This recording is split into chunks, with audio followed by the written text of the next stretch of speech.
রব্বুল আলামিন বলেন, লা ইন শাকারতুম লাযীদান্নাকুম ওয়া লা ইন কাফারতুম ইন্না আযাবি লাশাদীদ।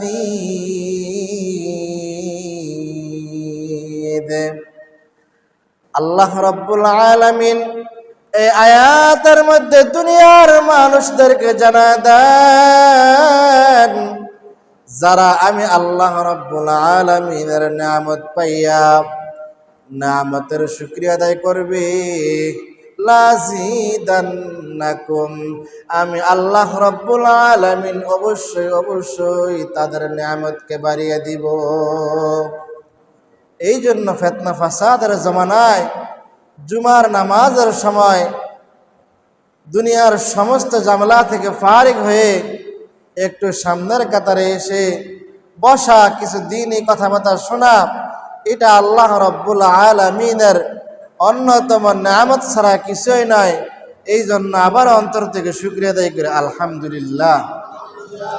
আমি আপনাদের সামনে পবিত্র কোরআনে কারিম থেকে এমন একখানা আয়াত তেলাওয়াত করেছি, রাসূল আকরাম সাল্লাল্লাহু আলাইহি সাল্লাতু ওয়াস সালাম বলেন, যে কোনো ব্যক্তি যদি এই আয়াতের কথা প্রতিদিন 20 বার স্মরণ করে, ওই ব্যক্তি তো গুনাহ করবে অনেক দূরের কথা, গুনাহের কাছে দাঁড়াও যাবে না। জোরে বলেন সুবহানাল্লাহ।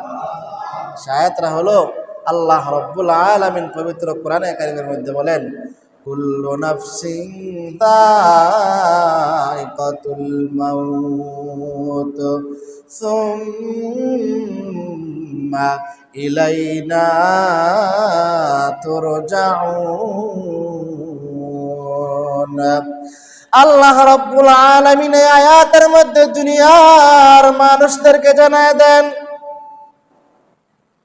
যাদের মধ্যে আমি আল্লাহ তাআলা প্রাণ দিয়েছি, যাদের মধ্যে আমি আল্লাহ তাআলা রূহ নামক সম্পদ দিয়েছি, যাদের মধ্যে আমি আল্লাহ তাআলা জীবন নামক সম্পদ দিয়েছি, মুহতারাম হাজিরিন, একটা দেহের দাম ততক্ষণ পর্যন্ত আছে যতক্ষণ পর্যন্ত ওই দেহের মধ্যে রূহ আছে, আর একটা রূহুর ততক্ষণ পর্যন্ত দাম আছে যতক্ষণ পর্যন্ত রূহুর মধ্যে দেহ আছে।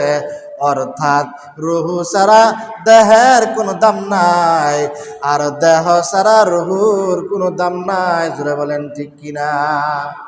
একটা আরেকটা অঙ্গাঙ্গিভাবে জড়িত, রূহ ছাড়া এই দেহের কোনো দাম